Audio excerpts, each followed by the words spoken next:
L'insomnie est une maladie neurologique qui touche plusieurs personnes. Nous en parlons aujourd'hui avec le professeur Christian Napon, neurologue au CHU de Borodogo. Professeur, qu'est-ce que l'insomnie? L'insomnie, c'est le fait de ne pas pouvoir dormir. Et dans la définition de l'insomnie, c'est pas le fait de ne pas dormir toutes les nuits, mais c'est de ne pas dormir au moins 3 nuits sur 7. Donc, si dans la semaine, pendant la semaine, vous n'avez pas pu dormir pendant au moins 3 nuits, on vous qualifie déjà d'insomniaque. Et donc, l'insomnie s'entend aussi sur plusieurs aspects.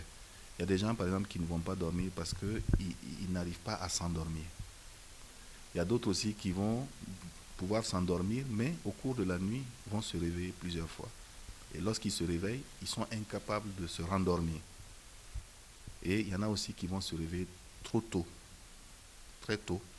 Parce que, comme on le dit, le sommeil doit durer 6 à 7 heures. En moyenne, c'est 7 heures. Mais il y a 3 catégories de personnes. Vous avez les petits dormeurs qui ont besoin de 6 heures de temps pour être vraiment requinqués. Les moyens dormeurs, c'est entre 7 et 8 heures. Et les gros dormeurs, ça peut aller au-delà de 10 heures. Donc, ces 3 catégories de personnes existent dans la population. Donc, quelqu'un qui est un gros dormeur, s'il doit se réveiller au bout de 6 heures, il va sentir un manque de sommeil parce qu'il n'aura pas atteint le nombre d'heures dont il a besoin pour être vraiment pour récupérer. Parce que le rôle du sommeil, c'est quoi? C'est de permettre la récupération physique et intellectuelle et mentale aussi. Donc, lorsque vous dormez bien, vous êtes bien, vous vous sentez vraiment boosté pour la journée. Vous arrivez à faire beaucoup de choses. Et deuxièmement, sur le plan moral, mental, vous êtes quelqu'un de stable. Alors que quand vous ne dormez pas bien, vous êtes anxieux, vous pouvez même faire de la dépression, et puis vous ne pouvez jamais donner le meilleur de vous-même. Vous avez un mauvais rendement au travail. Donc c'est dire que chaque nuit, on doit au moins avoir le temps requis de sommeil. Et comme on dit, non seulement il y a la durée du sommeil, mais il y a aussi la profondeur du sommeil. Parce qu'après l'endormissement, vous avez une phase dite de sommeil léger.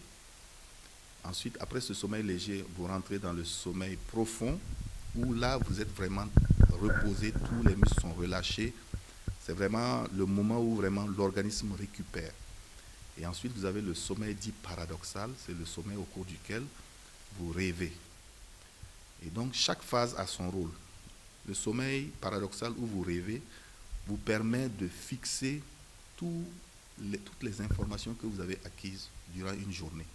Donc, ça permet une récupération mentale, et puis donc une récupération psychique.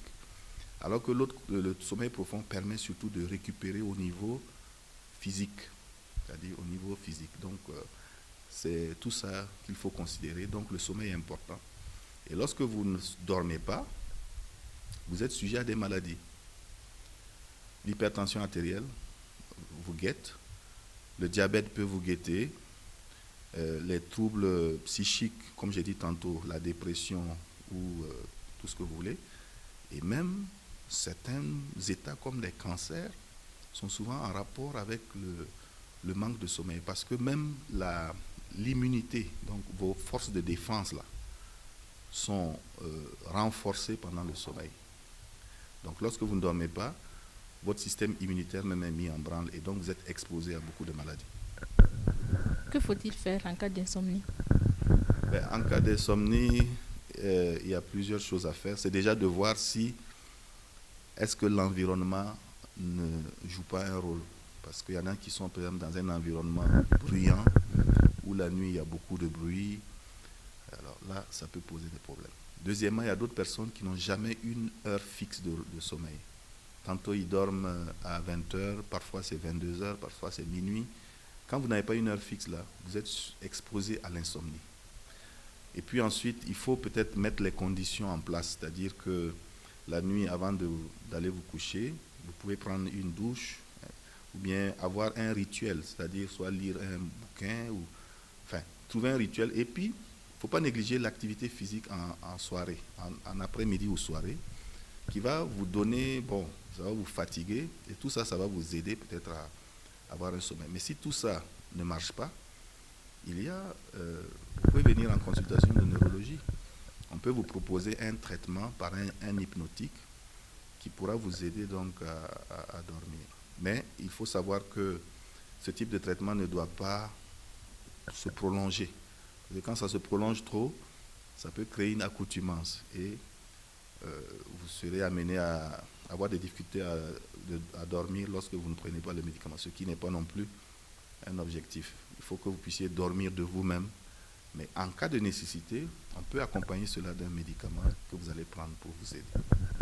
Merci, professeur. Okay.